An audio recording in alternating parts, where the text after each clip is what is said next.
This show was brought to you by the podcast, The Jacob Volk Show. Hello, New York! It's your old pal, Jacob Volk, and I'm back, ready to give my very strong opinions on the world of sports. The Jacob Volk Show is a podcast that's posted every weekday afternoon where I break down the latest and greatest in sports in my own unique way. And every Monday, I post special episodes that revolve around one of my favorite teams, the Yankees, Islanders, Jets, and Nets. There are also sporadic episodes that are entirely dedicated to very important sports topics. Find out more by following me on Twitter at RealJacobVolk. More information is available by searching for The Jacob Volk Show wherever you listen to podcasts. 2019 winner and 2020 finalist. You're listening to the voice of Nassau Community College, the best community college radio station in the nation. This is the award-winning 90.3 WHPC. WHPC HD Garden City. Available anytime on your smart speaker. Play WHPC. And anywhere on iHeartRadio. 90.3 WHPC, the voice of Nassau Community College. Welcome to another edition of From the Press Box. My name is Rob Leonard. We are part of the Sports Talk family. Heard every Monday through Friday, 4 p.m. to 5 p.m. That's Sports Talk. And then an additional show on Tuesdays, 10 p.m. to midnight. We are on Mondays every Monday, 9 a.m. to 10 a.m. I'm Rob Leonard. He is, who are you, brother? Well, you forgot? I forgot your name. You know, still Tim Leonard, brother. I'm glad to hear that, Tim Leonard. Good to know the You're wearing my shirt. The mental mental acuity you is still there. My shirt. Did you steal it when we were on vacation? I can't believe we're having this conversation. I have the same shirt. Yeah, I know, and yours has holes in it. No, it doesn't. Yeah, it does. You stole my shirt. Remember, you were with me when I bought this, brother. Oh man, I guess I don't understand. Anyway, brother, there's so many things to start off with the world of sports. I don't know where to begin. I guess we could start off a continuation of last week's topic, maybe? Sure, why not? Seems like it's going to be a topic for a lot of weeks coming up. Well, unless Steve Cohen all of a sudden just buys everything up with the Mets. Come on, Steve Cohen. Put us out of our misery. It looks like that Jimmy Dolan might be looking to buy SNY at least. Come on, brother. James Dolan. Jimmy James. I don't know. Same guy. He used to sign my check, James, so maybe I'll call him James. Yeah, call him James. You know, he's part of He used to sign your check. JD and the Straight Shot, and for those who don't know, I do own stock in Madison Square Garden. But how about that? But I'm not speaking as a person of Madison Square Garden. No. Anyway, there has been talk that James Dolan is interested in SNY alone. Well, it would be what I'm hearing and what I've read is that. Dolan. First of all, Dolan doesn't have enough money. Believe it or not. Well, actually, he does. Because no, he doesn't. No. You listen to me, brother. The company MSG has plenty of money. I'm sure it does. That's who will buy. That's who will buy it. They're using James Dolan's name because he runs Madison Square Garden. But it's Madison Square Garden, the stock, that will buy it, and they're about to split. And I told you this last week or 2 weeks ago. They're about to do a split on the company again, where they're going to split the teams up away from the arenas and the Beacon Theater and Radio City and stuff like that. So they're going to have plenty of money to spend or want to spend to make their stock look even better. So for those who are saying, oh, Jimmy doesn't have the money, well, he doesn't have to. It's the company that he runs with the family that will buy it. He doesn't have $2.6 billion of stock. But this isn't the NFL where you can't have non-corporate, you have to have non-corporate ownership. You know, this is about, MSG, not Jimmy Dolan, even though James Dolan runs it, for the family. It is, and get this, brother, an MSG acquisition if it happens. It will be MSG Networks that buys SNY, and then... but that's not going to happen. You don't know that. I do know that because the Wilpons are not stupid enough to sell the network separately from the team, because whoever buys the team is going to want to buy the network as well. Right. It's going to have to be a package deal. So the only way Dolan gets that done, he's going to need somebody else to come in with him. This was theorized by the New York Post. Right, and I read the article, brother. Yes. They were missing a couple of facts. Well, But one of the things that they said was that Dolan would have to have a partner, and that he would be able to what he would want to do is buy the team with the partner, acquire SNY from that merger partnership, and then sell his share. Now, I don't think baseball would allow that to happen. No. Because I think that they would have something to say, and before Dolan was approved to buy the Mets, I think they would require some sort of guarantee that he wouldn't just turn around, acquire the network and then sell his share. Baseball doesn't like operating like that. They would not do. First of all, the MSG would not do it. Like I said, there's two ownership factors with MSG. The actual right now, the arenas, the teams, that's MSG. Stock's about $3.13 right now. Buy. I mean, I'm sorry, Buy. that's not $3. $300. Oh, and $313. Sell. There's MSG Network, MSGN. They own the networks, which is MSG, MSG Plus, and they own MSG up in Buffalo. Yes, bro. Okay, so they're going to buy SNY, put it on that stock. The team itself, if they buy SNY separately, it's not going to happen. They will probably have an agreement in the buying thing that says they have first rights to buy or last bidding rights on the team. And then MSG, the newly split stock, which is happening sometime this year, will come in and with no debt and pay, whatever the price is. And they did this when MSG was bought out by Cablevision and IT&T in 1997. Cablevision and IT&T had a thing that if one wanted to sell, the other one had first bids and exclusive bids. Yes. And that's why Cablevision ended up with the Garden, because IT&T was going through some sort of buyout thing or something, and they decided we don't need this, and they said okay, and that's how the Garden got bought out by Cablevision. Then get this is a little it's a little off topic, but sounds big. But what happened was there's a lot of debt there, and eventually Cablevision was sold with all the debt. They split the company into three: MSG, AMC Networks, and Cablevision. Cablevision, all the debt was put into Cablevision. They sold that to Altice, and now MSG and AMC Networks are basically debt-free. Not totally debt-free, but basically debt-free. Yes, but and my that's very eyes important. are glazing over. I'm just saying, you're talking about business, and this is a business deal if it happens. And my point being that the business is the Mets, the franchise. Right. That business is not being sold without the TV contract. I agree. I'm guaranteeing you this. I agree that, and so I don't agree. Talk about splitting team and, but and network. He might come in. He might come in happening. and say, "Well, we'll buy SNY first, but we want first dibs on the team if you decide to sell it." But put it this way, the Wilpons, I don't think are very good businessmen. First of all, I agree. But Dolan, if he wanted to present that scenario to them, he would have to come in with such an inflated offer for SNY that it wouldn't need, it might almost not be worth it, because based on the $2.6 million valuation that we're working with, and right. I still don't know if that meant $2.6 million was the overall value. No, because nobody's really addressed this. That has $2.6 million is the valuation, or is that the or is that the full value 2.6, or is that the 80% value that Steve Cohen was bidding on, and the actual value is more in the neighborhood of $3.1 or so $1 or $1 billion? Excuse me. I would assume it's a little higher, only because the Yankees are so expensive. I mean, we don't know. We just don't know. So there's no point in speculating on it. But I'm just throwing that out there to say, all right, what is the actual value? Because we're talking about a potentially another $500 million. That's not chump change. No, it's not. No, it's so not. I mean, but right now, it's going to be a story that more than likely continues through the summer. Steve Cohen is still still lurking and still a potential buyer of the Mets. He didn't like the conditions, and we talked about this last week, that the Wilpons wanted to maintain control even though they weren't going to own the team. I thought Steve Cohen was being pretty generous to even discuss any of that stuff. And then it got to the point where the Wilpons wanted more concessions, right. And Steve Cohen just said, "Hey, you know what? Forget you. I don't need you."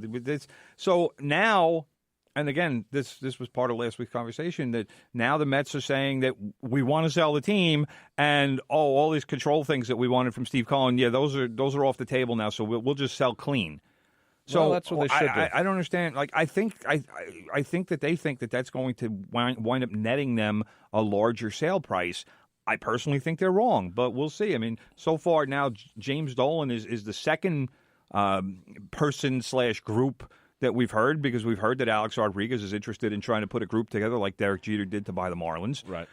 So we'll see. I'm sure there's going to be more people. There's who was that guy a few years ago who was, I don't even remember his name, the guy from I think he was from Old Tappan, New Jersey. But another finance industry guy who had a lot of money and right. Wanted to buy the team, and the Wilpons shut him down too. Well, but now they seem determined to sell. Yeah, I think part of it is, if I'm the Wilpons, I keep like 5%, and no say about anything, just to keep it for tax purposes. Yes, brother, you said that. Yeah, but I'm just saying. That's Remember when? That's fine. Remember when Steinbrenner died?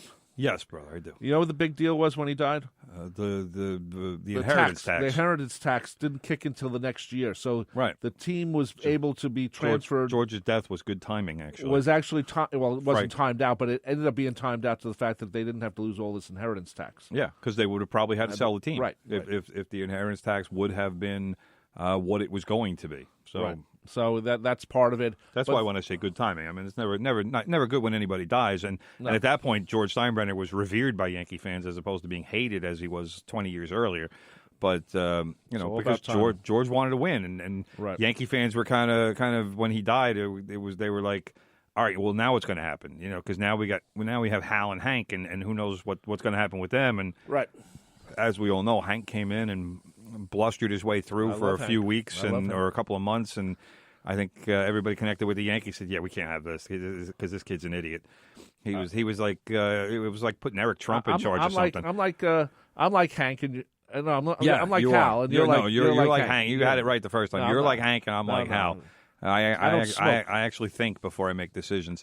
But like I said, putting Hank in charge was like putting Eric Trump in charge of anything. Well, anyway, but that was so now the Yankees are settled, and the Mets would like to get settled because the Wilpons want to sell, and for whatever reason they've decided now that they need money.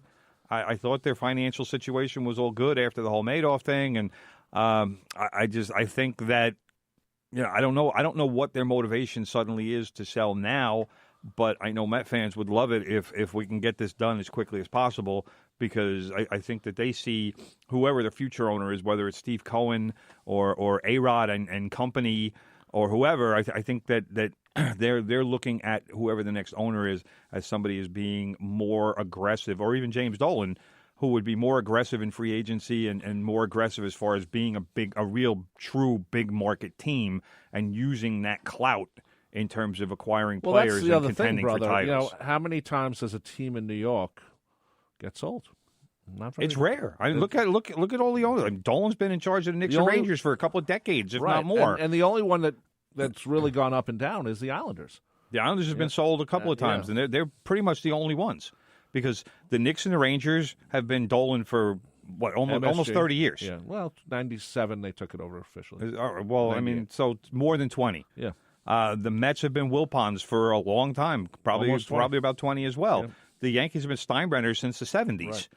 Right. The Giants, the Maras, and the Maras and whoever, but it's always been the Maras, and the Jets went from Leon Hess to Woody Johnson, but Woody's been there for I don't know what years. It's been about 20. So it's a rare thing for a New York franchise to be sold because they're worth money. I know, and you need to have a lot of it to be able to buy one. Yeah, so and plus, a lot of people come from New York. Who doesn't want to own their team in New York? Well, imagine. I would like it if we'd get some owners who actually cared more about winning, but or maybe not even so much care about winning, but could figure out how to get it done. Well, the Wilpons will say, "Hey, in 2015 we went to the World Series. In 2016 we made the playoffs." Yeah, they weren't really supposed to. Especially 2015. That was They got to the World Series. Yeah, they got to the World Series. And they lost to the Kansas City Royals. Right, I know that. But I'm and just saying. Both of those teams since then have fallen into mediocrity at best. Right, but I think, and last year, if they had done something in the first half of the season, maybe they would have done better. They were 10 games over 500. My problem with the NL East this year, it's going to be very tough. Tough division. Very tough division. Division, I'm sorry. Yes. Tough decision, too. Who's going to win it? Yeah, and so, are the Mets going to be tough enough to beat up on the Nationals and the Phillies? And the Phillies are coming to be a different team this year. I'll tell you right now what's going to win that division. Good health. Yeah, no it's not something that a lot of people talk about, but there are so many teams between the Mets, the Nationals, the Braves, and the Phillies. They're all good. Right. Anybody who has a major injury and has somebody missing for a month or two or whatever, that team is going to hurt.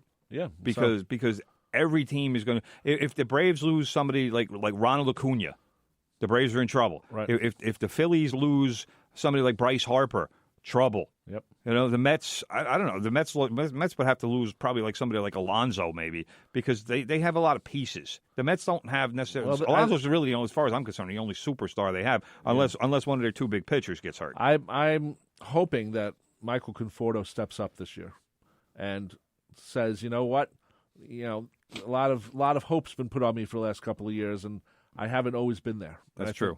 I was waiting for your first step up of the baseball season, brother. Thank you for By the way, that. brother, just to take a stop right now, be the first caller right now at 516-572-7438 and win a 4-pack of tickets to see the Long Island Nets, the G League basketball team of the Brooklyn Nets, as they take on the Greensboro Swarm at the NYCB Live, home of the Nassau Veterans Memorial Coliseum, tonight at 7 p.m.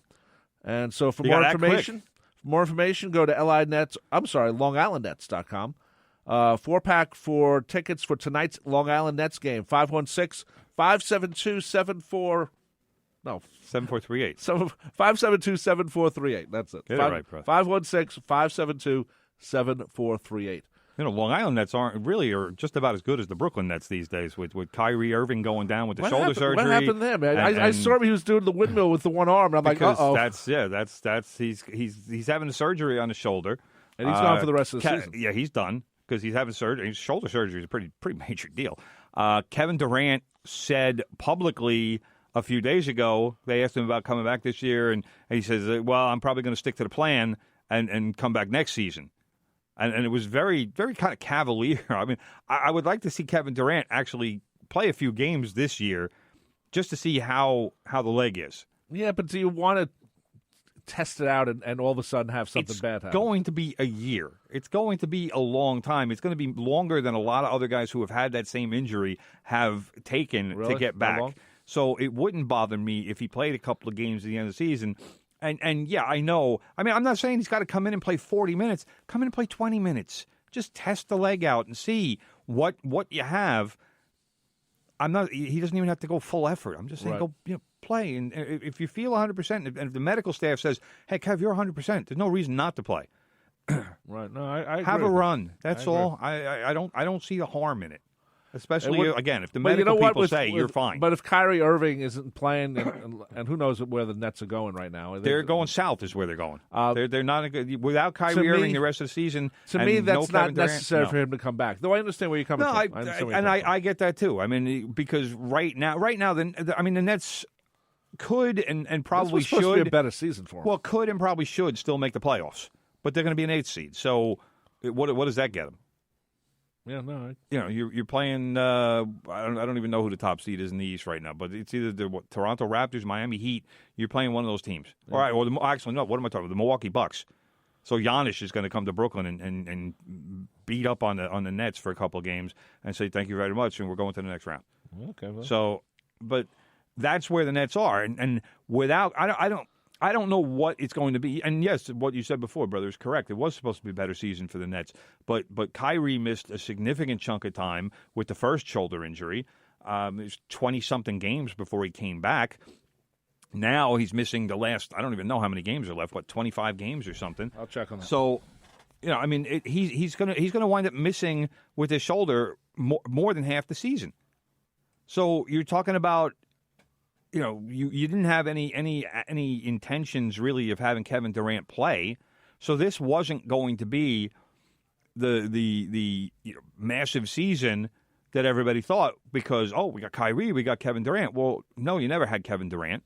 So yes, you got a new point guard, and he's a good point guard. But if he misses half the season, this is last year's Nets team, right? And probably with a couple of subtractions. because you didn't have everybody from last year. D'Angelo Russell isn't here anymore. Actually, brother, what do you got? The Nets are number 7 right now. Right, and who's at 8? And number 8 is the Magic. And how far ahead of the Magic are they? 2 games. That's and how many games have the Nets played? Let's see, 20. What's their record? 54 games. So there's 26 and 29. So. 28 games left. Yeah. So, 2 games. Well, who's in ninth behind the Magic? Wizards. What's their record? 20 How and many games 35. back? How many games back? They're 20 and 35, man. 20 and 35? Yeah, 6 games behind the Nets. All right, so the Nets have a big cushion, so they're probably going to make the playoffs. Yeah, There's no reason they won't. So and they get what the They'll play the Bucks or the Raptors, either one. Yeah, and both of those teams are title contenders. So the Nets aren't. The Nets are going to be. Bucks are 48 and 8. Wow. Yeah, they're good. That's Giannis, man. That's good. That's good. Thank you, brother. That's good. Only 8 losses. Wow. Exactly, but that's what I'm saying is the Nets for the Bucks. It's a mosquito. Yeah, well, you're right. Giannis is going to go. He's going to wave his hand and say, "Oh, fly, go away."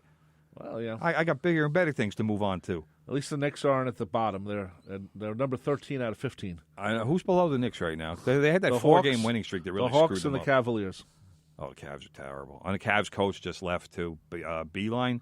He's going to go back to college now because he was just a bad. This is what happens sometimes with college coaches, and this is what happened with Beeline as well. John Beeline, who was the former Michigan coach, right? And now Juwan Howard is coaching Michigan, which I like. I like that. I think it's a good thing, and that's why I would like to see Juwan Dixon coach America. No, of course he's got to stay there. What are you kidding me? He's got a job for life if he wants it. Juwan Howard. Juwan Howard. He's a big star. Yeah, so he's going to want a little more. He's a Michigan alum. Believe me, he's getting paid. If that was going to be your sentence, he's going to want more. If the next, I think he wants more money. attention, not the money. I think he wants more attention. That's Michigan. It's one of the biggest programs in the country. Let's put it this way: if they win a national championship while he's coach, he will leave. No, what are you high?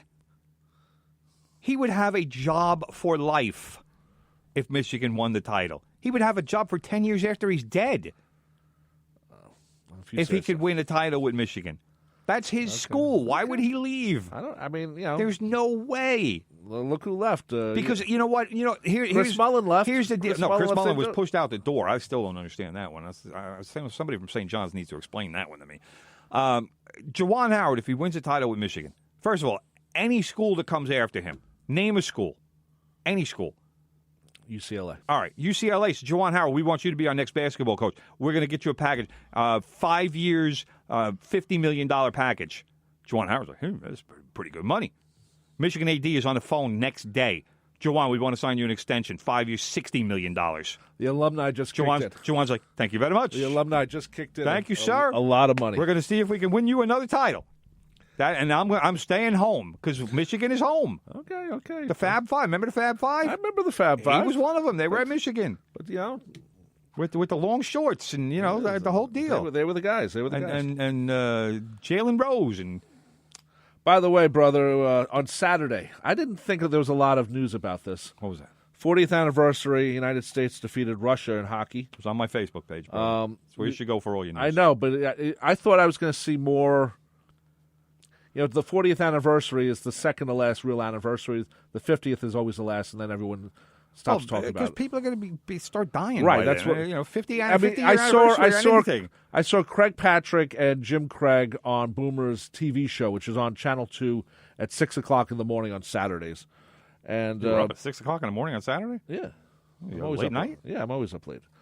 And but that's the only thing. I mean, you didn't see the game replayed anywhere. Maybe the movie Miracle was on ESPN last night. Maybe it was. I don't know. I just didn't see it. I was watching. Mark Johnson scored that goal less than a second left in the first period. Go, Mark Johnson! I just expected more. I mean, and we should say, for those who don't remember, the game between Russia and the United States was on tape delay.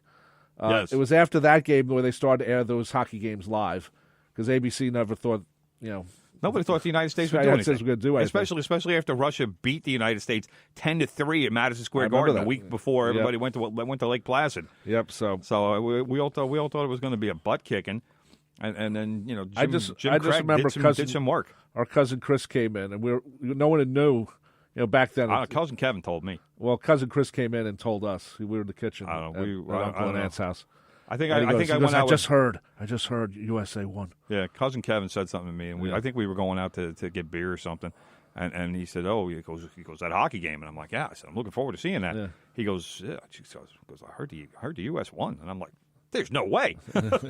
There's no way that happened." And hearing hockey news from cousin Kevin is always exciting because he hates hockey. Well, he doesn't. I don't know if he hates it. He just doesn't pay attention. He doesn't pay attention. He doesn't care. Cousin Andrew likes hockey. He's a big Capitals guy. Ooh, the Capitals. So anyway, Mike Ruzioni, of course, has a new book out. He's been traveling around the world. Country. World. He stays in America. Yeah, well, I guess he doesn't have as much cachet around outside of the borders. He's been doing those motivation speeches for the last 40 years. Hey, he's got a lot of motivating to do. Also today in the NHL, we have the trade deadline, 3 p.m. today. Lou Lamoriello, are you listening? And get us a forward, Lou. We need somebody who can score. Though I have to say, the Islanders, make a trade. Since they made their trade last week, they've seemingly been scoring better. I don't know.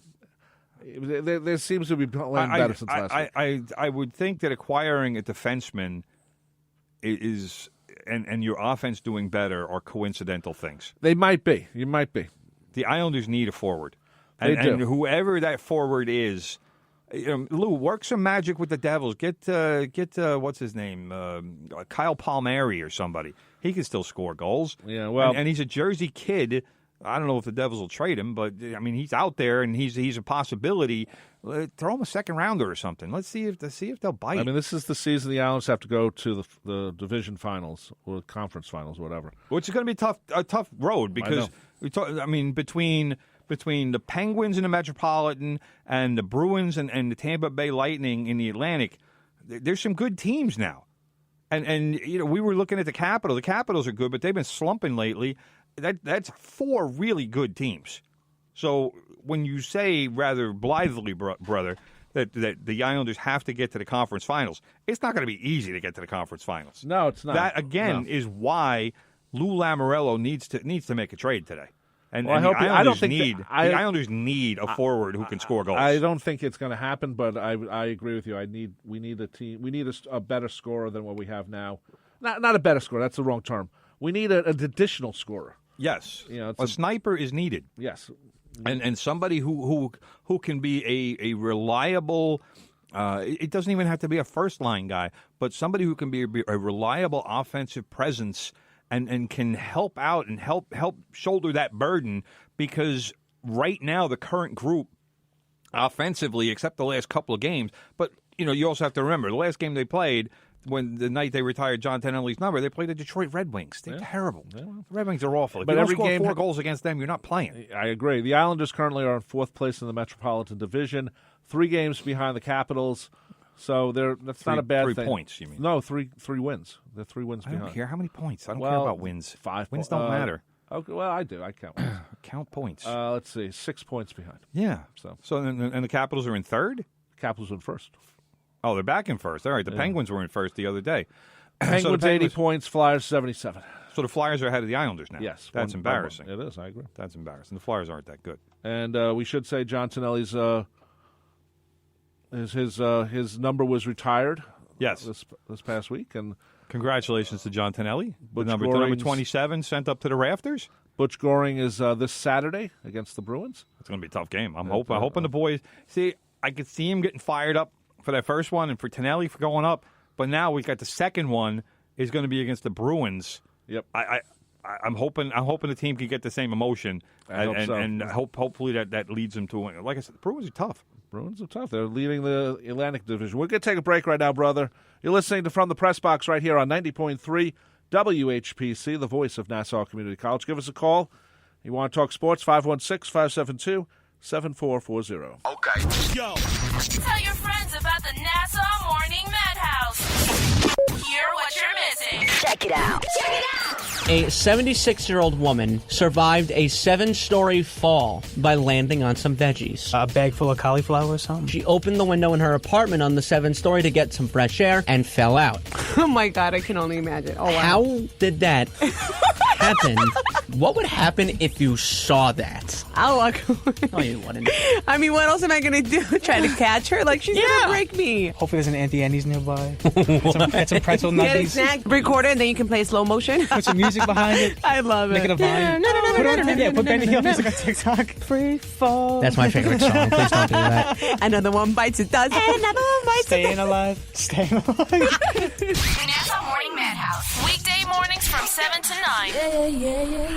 On the voice of Nassau Community College. 90.3 WHPC. Tired of your Politica being like this? Then join the Friendly Filibuster. Tuesday nights at 7 on 90.3 WHPC.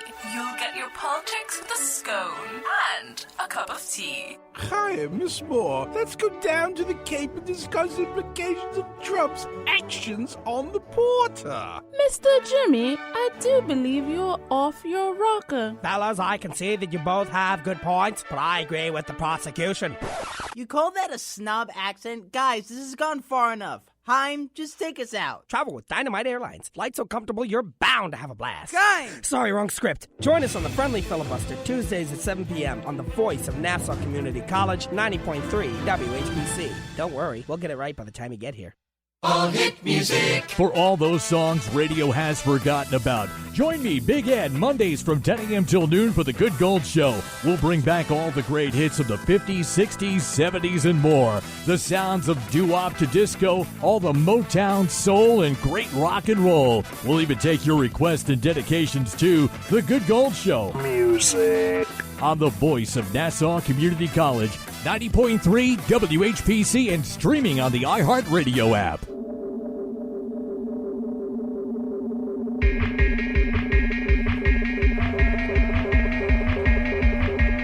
.3 WHPC, the voice of Nassau Community College. Welcome back to From the Press Box. By the way, another set of tickets if you're interested for the Long Island Nets. Be the first caller to call 516-572-7438 and win a 4-pack of tickets to see the Long Island Nets tonight over at the NYCB Live, home of the Nassau Veterans Memorial Coliseum, at 7 p.m. as the Brooklyn Nets take on the Greensboro Swarm in G League basketball. Not the Brooklyn Nets. Oh, I'm sorry, you're right. The Long Island Nets are the G League basketball team of the Brooklyn Nets. Yes. Good point. I was going to say, Spencer Dinwiddie will not be playing at Nassau Coliseum tonight. No, he isn't. For more information, go online at longislandnets.com or just call us here at 516-572-7438. 4-pack of tickets, free. See the Long Island Nets tonight, 7 o'clock. Free night out. Yeah, take your family. In February, you don't have to worry about snow. 55 degrees today. Just drive on over. Yes. Park like it's a fine spring night. And it will be. By the way, brother, this story that happened the other day, Carolina. I know where you're going Carolina, with this, brother. NHL. The now, goalie. How does this happen? I didn't know you were allowed to keep your Zamboni driver as your second backup. No, see now.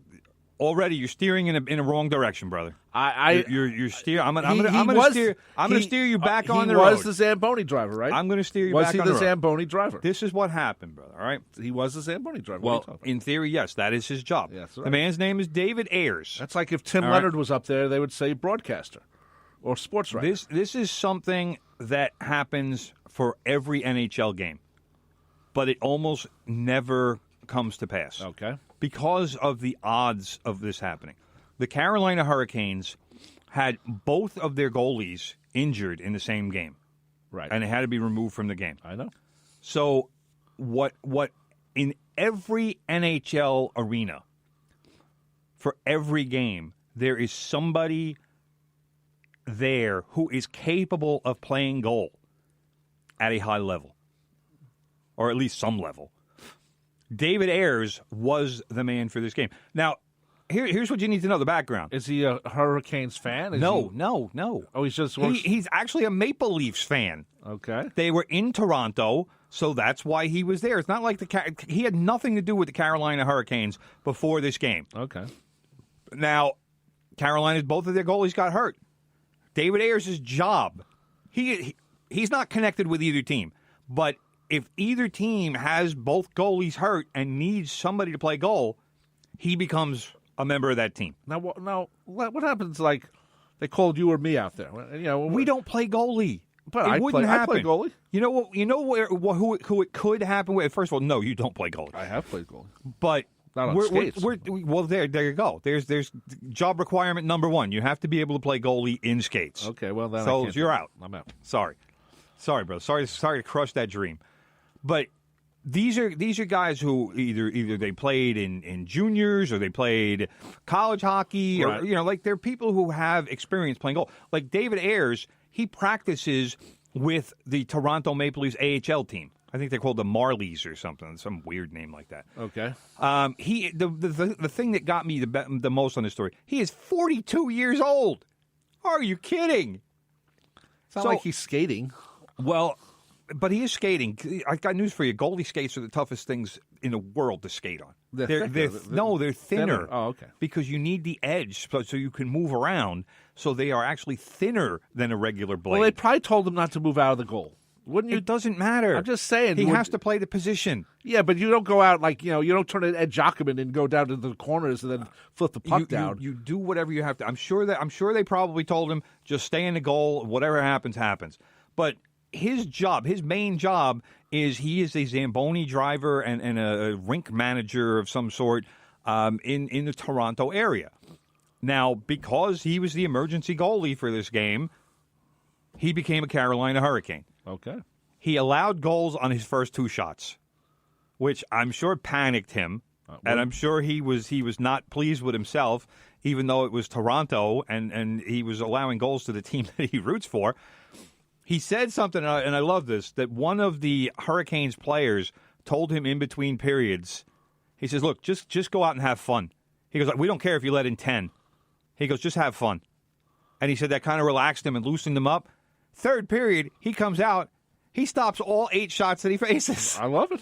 Carolina adds a couple more because it was 4-3 after 2, and they win the game. And David Ayers winds up being voted the first star of the game and gets a standing ovation from the crowd, even though their team lost. The game was in Toronto. I know. And they gave him a standing ovation even though the Maple Leafs lost. That's how bad the Maple Leaf season is going. And guess what, brother? You make a big sum of $500. $500. And you get to keep the jersey. You keep your jersey. How about that? Of course, it's the Canes and not the Maple Leafs. Hey, you know what? I'm sticking that thing right up on the wall. Here's my NHL debut jersey. If I'm the Maple Leafs, I get him a jersey over there too, just because, Yeah, but there was a guy who was, I think his name was Scott Foster, who did the same thing for the Chicago Blackhawks, and it was about 3 years ago. And this is how often this happens. It's 3 years.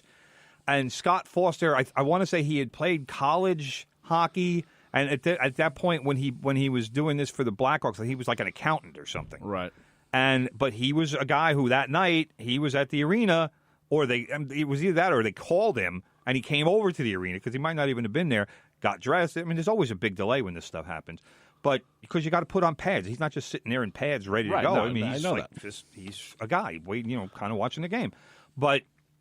I just thought the story was great. 42 years old. Here you go. First NHL, probably only NHL game they're ever going to play. And first star. This could be like that movie. 8 out of 10 saves, and you get a win. You get Mark Wahlberg to play him. Like he played that Eagle guy.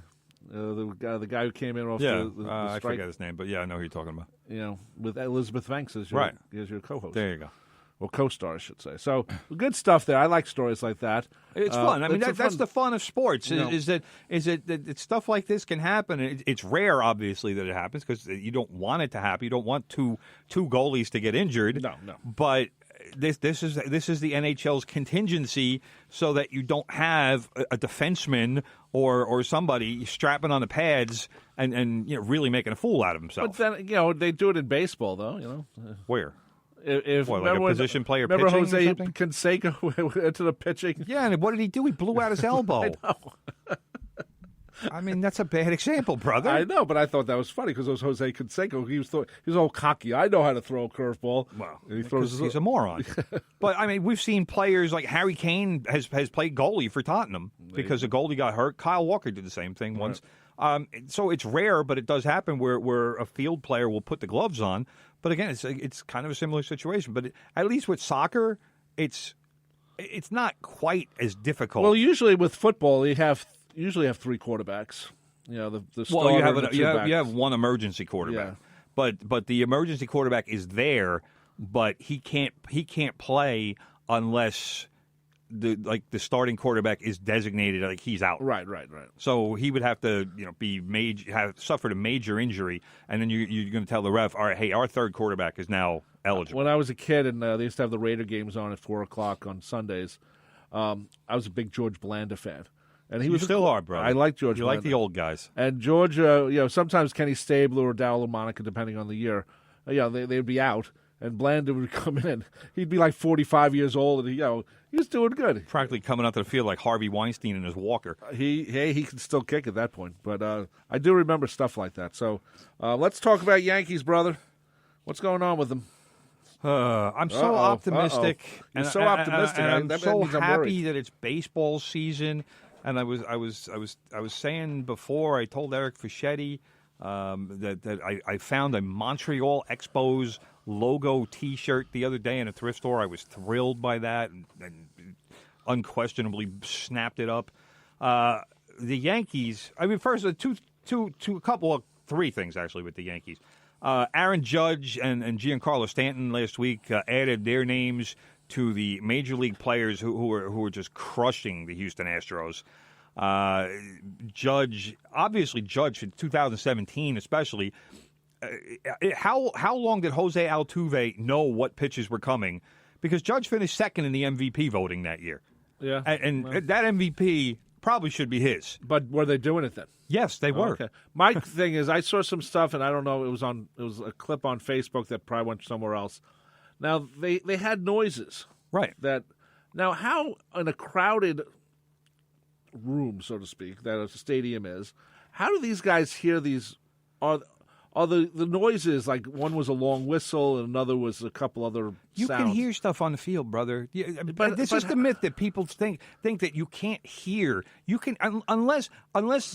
So if I yell, let's put it this way: Reggie Jackson hitting a home run in what was it, 77 or 78. That's different. Derek bro. Jeter and his Mr. November home run. What I'm talking about is if I yell at Altuve, hey you blankety blankety blank, yeah, he'll hear it. He hears it. Yes. Then more people should be yelling at it. If you're talking as a fan, or are you talking from the opposing dugout? Both, really. I mean, players for the most part can tune out fans. It's something that you develop over time because you need to tune out fans. You can't be listening to every leather lung as the old term used to be. Let's say some guys from the Yankee Stadium bleachers. Sometimes they might not be as gentlemanly as they should be, or ladylike. They hear them. Okay, they hear those people. I'm just saying. They just don't respond to them. I mean, I've seen players react, and very subtly they'll make gestures, not friendly ones. But typically they won't engage with those fans. So a lot of times those fans won't know if they're being heard, but you can pretty much assume. And then other times players just turn around and start laughing at something they hear from the crowd because a lot of times even some of the obscene stuff is actually funny. And they'll give the fans credit if they yell something, even if it's nasty, but if it's funny at the same time, they'd be, all right, you know what, props to you. Or they'll give them a little point, or they'll say, whatever. But if you can get a player to laugh, you're probably doing a pretty decent job of heckling. I guess so.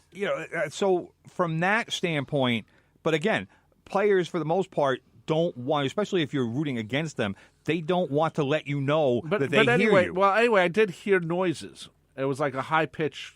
I wouldn't call it a whistle, but there was a noise which was noticeable. Exactly, and you could hear the garbage pail. If you go, I didn't hear the garbage pail though. John Boy on Twitter, JOMBOY, he posted a video months ago, and a lot of this is what kicked off the investigation. Is there was an Evan Gattis at bat, and you can hear not every pitch, but it was only the pitches. I don't know. I think it was only the off-speed pitches where they would hit the pail. And then now Evan Gattis knows I'm not getting a fastball. I can wait, on a breaking pitch or whatever it is, whether it's a slider, curveball. I don't know. I don't know whatever the pitcher throws, but we've gone over this. This is why Gary Sanchez came out to the mound so many times when the Yankees were playing the Astros in Game 7 because they knew that the Astros were on them. They just had no idea how, so they kept changing the signals. Right. And it was going from almost at bat to at bat. And the the Nationals last year in the World Series, same thing. Kurt Suzuki said we knew they were on our signals. We had no idea how. Every inning we were changing the signals. I really think they should fine the Astros much more money. They're not going to. I don't even. I'm not sure how this is going to go away. The problem. That's the main thing. How does this go away?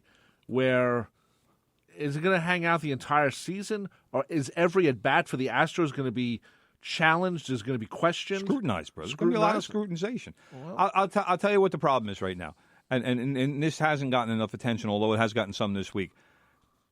Tony Clark, right, the president of the Players Union, he negotiated immunity for the players, and a lot of people now want the players suspended, or they want the players to pay some kind of penalty, or to be sanctioned in some way. Yes, I agree. But Tony Clark, and in a way, this is how they got a lot of the information they got, was because the Astros players knew they weren't going to get suspended if they told Commissioner Rob Manfred what happened.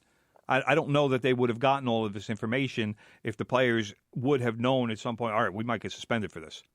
So I think the natural reaction would be, we got to try to cover this up. I mean, we've seen it happen in other places. But, the Astros were, as far as I can tell, forthcoming. I don't know if they were completely forthcoming, but they were at least forthcoming about, yeah, we did this. Yeah, we did this.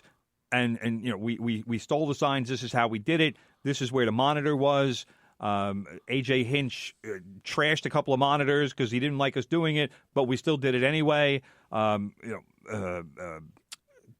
Beltran, Alex Cora, these were the guys who kind of were organizing a lot of it, and that's the issue. But now we have Altuve, we have Bregman. We know they were both part of it. George Springer. There were a lot of guys who are still current and also young members of the Astros who are just going to go along on their merry way and say, hey, we got a nice piece of 2017 jewelry here, and that we cheated to get. And now, is there a difference between using steroids to cheat and using signal stealing? I said this last week or the week before. I don't remember. I would much rather face somebody who's on steroids. If you're a batter and you have knowledge of what pitch is coming, and again, I don't know how they were signaling, but if you could tell a major league hitter, bang on a garbage can, here comes a fastball. Major league hitters are going to crush that pitch. Yeah, they're right. I don't care if it's 100 miles an hour; they are going to crush it. And that's the secret of good pitching is mixing speeds. You can throw 100. There's plenty of guys in the major leagues that throw 100 who get crushed on a regular basis. But if you can throw 100 and you have a slider that's 95, let's say, which is a hell of a slider, but it's 95, but it's going to break. Right. And it's going to go under the bat because it's going to look like a fastball. That is the key to pitching. And if you can throw 97 with one pitch and then throw an 81-mile-an-hour curveball after that, you're going to have a guy swinging out of his shoes and coming nowhere near the pitch. Mm-hmm. But if you're a batter and a guy throws 97 or 98 and you hear a garbage can say, here comes the 98, thank you very much. I'm licking my chops and I'm going to hit that ball 450 feet. No, you're right. Steroids doesn't mean a whole hell of a lot. But what are they going to do? But that's the they're issue. Not going to steal. They're not going to take back the winner. They're not even going to put an asterisk next to it. Manfred doesn't want to do that. In fact, there were people yesterday. The Nationals and the Astros played an exhibition game. People had signs where they were calling them like the asterisk rows or something like that, and the people at the stadium took the signs away from the fans, which is kind of ridiculous. That's going to happen every week. But this is what's going on now, and Giancarlo Stanton said, if I would have known what was coming in 2017, I would have hit 80 home runs. That was the year he hit 59 or whatever he hit that year. It was ridiculous. And that was without knowing what was coming. Right. 59 home run. The guy was hitting a home run almost every other day. Aaron Judge in 2017 had a monster year. Yeah, no, I agree. Now we find out he's cheated out of the MVP. And both of these guys they cheated. And usually, in fact, every other time in baseball history, when a player has cheated, the player has paid the price for it. Yeah. Look, and Shoeless Joe Jackson didn't cheat, and he paid the price for it. And even like Pete Rose, I mean, he was a manager. He bet on the games. Mind you, he bet on his own team to win usually. I shouldn't say usually. We think always. We think. We don't know. That's what he was always claimed. Yeah. But, then you start looking at Pete and you say, okay, well, maybe Pete wasn't so bad. Well, Pete's already applied for reinstatement. I know, and he should. Based on this. By the way, brother, we have one more chance here. Be the next caller, 516-572-7438, and win a 4-pack of tickets to see the Long Island Nets, the G League basketball team of the Brooklyn Nets, as they take on the Greensboro Swarm at the NYCB Live, home of the Nassau Veterans Memorial Coliseum, tonight, February 24th at 7 p.m.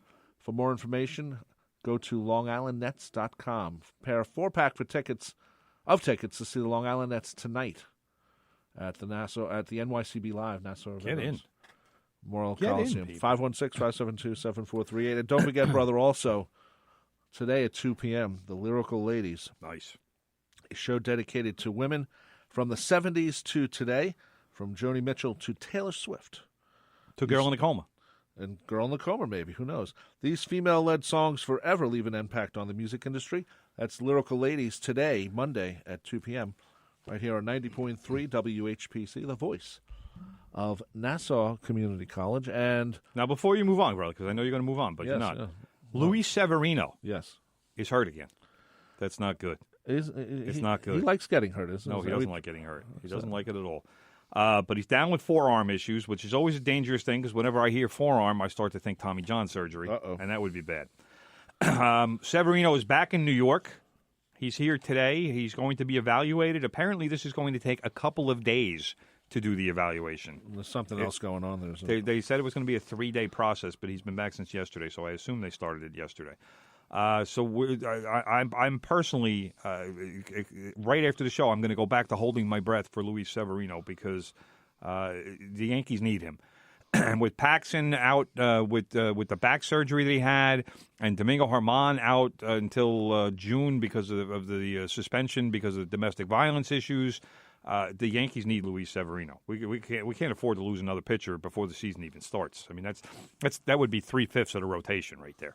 You can't lose that and expect to come out clean. The other issue that Yankee fans have probably... Maybe CeCe can come back. No, that's not going to happen. CeCe's probably already gained 40 pounds. The other issue floating around the Yankee universe, Brett Gardner has filed a restraining order against... I'll say allegedly to save the legal trouble. Please against an allegedly crazy woman. Yes. She calls herself Brett Gardner's future wife. Now, she doesn't do it in the way that millions of female Yankee fans say, oh, I'm Derek Jeter's future wife. Right. No. First of all, Brett Gardner's already married. Have you ever met his wife? How would you know? I have not, but I know her name. Okay. So I know he's married. Okay. But this woman is not Brett Gardner's wife, nor will she ever be his wife. She tried to sneak into the visitors' clubhouse in Baltimore. She's a little dangerous. And she's a little psychotic, and she insists that Brett Gardner, when he comes to the plate to hit and before his at bats, is somehow sexually communicating with her in this unspoken language of love that they have. That's crazy. Brett has some powers, I guess, huh? That is crazy. So he had to file a restraining order against this woman. Hopefully she gets the professional help that she needs. Well, that doesn't always happen. You know that. I know that. And, I'm asking the state of New Jersey. I think that's where she lives. It's either New Jersey or New York. Let's get this woman some help because she seems dangerous, and I'm concerned about my man Gardy. Although with the pipes that Gardy has and a bat in his hand, forget it. She'd be in trouble. But anyway, that's the story in Yankee universe right now. It's not a whole lot of good news. No, it's not. But I want better news out of spring training. Actually, the good news is that Aaron Judge, whose shoulder was bothering him, was barking a little bit at the beginning of spring training. He was throwing the other day and is said to be close to returning to swinging and hitting drills. Okay. So that is good news. We're going to end on a good news for Aaron Judge. That's very good. And What about, let's see, soccer, brother? We always boxing. Let's get to boxing, brother. We got a heavyweight title fight. Tyson Fury. The problem with boxing is no one cares anymore. Yes, they do. No one cares. You don't care. You think that you speak for the world, brother. I don't understand that. No, I'm talking about, and I've said this before, and I'll say it again. Boxing's all pay-per-view, and when it's all pay-per-view, after a while, people stop caring. And plus, there's 6 boxing divisions It's or whatever. the heavyweight title of the world. Everybody cares about the heavyweight title. How many divisions have their own heavyweight? I have no idea. No, anyway, Tyson Fury, brother, the Gypsy King himself, stopped Deontay Wilder in the 7th round, TKO. Your boy, brother, Mark Breland. Remember him from Brooklyn? Former champion? I do remember him. Yeah. He was the guy in Deontay Wilder's corner who threw in the towel to stop the fight. And I'll tell you what, quite possibly saved Wilder's career because Wilder was getting pummeled at that point. And apparently Wilder was upset and his manager was upset because they said, Deontay, he wants to go out on his shield. Deontay doesn't want brain damage. And Tyson Fury was teeing off on him. Right. Stop the fight. Let the man fight another day. Let him have a career. He was getting his butt whooped. Okay. And he had no chance to win that fight. So I thought Mark Breland did a great thing in stopping that fight and saying, all right, you know what? We're done here. Okay, brother. We're not letting this happen anymore. There are five boxing championship there you go. Committees or whatever. Tyson Fury won one of them the other day. World Boxing Association, World Boxing Council. Yeah, WBA, WBC. International IBF. Boxing Federation, Right. World Boxing Organization, Yeah, that's and Ring Magazine. Ring Magazine. Has They don't its have a own- title. They award its own belts. Ring Magazine? Yeah. How did that even happen? I don't know. That's kind of ridiculous. All right, I mean, Why the not? WBO was kind We of could start our a own. shady organization. Oh, yeah, I know that. We can have a From the Pressbox division. We could. We'll have to start small. We'll- Have to start at the strawweight, You know what? flyweight I think we divisions. should get Don King to help us. He's always looking to help my people. God. What do you want to just give money away? No, but he's Don always King, come help us. Oh, okay, boys. Good. First thing I need is $50,000. And America great. What's he saying? I love America. What's this? Only in America. Only in America. Only in America. Only in America. So Tyson Fury is the WBC. He is the champion. We don't know when there's going to be a unification fight. There's two. because Anthony Joshua. Joshua is a very good fighter. He's 3, and then- he owns at least one of those other titles. And he has 2. He's the WBO, IBF, and WBA. Right. And Tyson Fury also has the ring belt. Also. Okay, but they are not going to fight each other anytime soon because Anthony Joshua apparently has 2 mandatory title defenses that he has to do over, which is going to take most of the next year. Oh, okay. So anybody who's looking for, I said this the other day, and people disagree with me. I don't think the organizations want a unification. No, belt. never. Because as long as Tyson Fury fights and he's the WBC champion, well, then there's the WBC getting a mention. Right. If they unify the titles, then nobody's going to take the time to list every title. The only time they're going to do this is if HBO or some big money company comes in and says, we want a unification fight. Right. But Joshua versus Fury would generate huge money. Yeah, that would be fantastic. And Fury's father, who's a bit of an insane guy himself, said yesterday that Tyson Fury should go meet Donald Trump and then retire. Okay. Which I don't know what one has to do with the other, but that's what he said. Tyson Fury should keep fighting. What are you talking about? I mean, I agree. Anyway. There's no reason for him to stop. He's a champion. Anyway, brother, that just about does it for our show. You've been listening to From the Press Box right here on 90.3 WHPC, the voice of Nassau Community College. Yes, this show will become a podcast later in the day. And don't forget about Beatles songs every Friday, 8 p.m. to 11 p.m. From the Press Box every Monday, 9 a.m. to 10 a.m. And don't forget, Big Ed is coming up next with the Good Gold Show. And you know what that means? Some great music will be played. Keep it tuned here to WHPC. We'll see you next time. Take care, brother. Take care, brother. The views expressed on air are not necessarily those of WHPC, its management, or Nassau Community College. Responsible opposing viewpoints will be considered by emailing them to whpc@ncc.edu or by mail at WHPC 1 Education Drive, Garden City, New York 11530. Thanks for listening to the voice of Nassau Community College, 90.3 WHPC.